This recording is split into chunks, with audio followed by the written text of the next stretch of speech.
Weather message. For the following county, Eastern Tucker, West Virginia.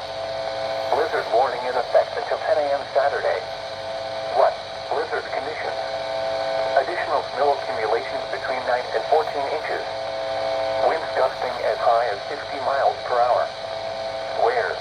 Eastern Tucker County. When? Until 10 a.m. Saturday. Impacts. Travel could be very difficult to impossible. The hazardous conditions could impact the Friday morning and evening commute. Gusty winds could bring down tree branches. A blizzard warning means severe winter weather conditions are expected or occurring.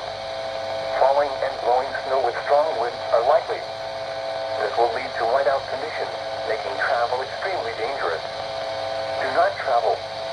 If you must travel, have a winter survival kit with you. If you get stranded, stay in your vehicle.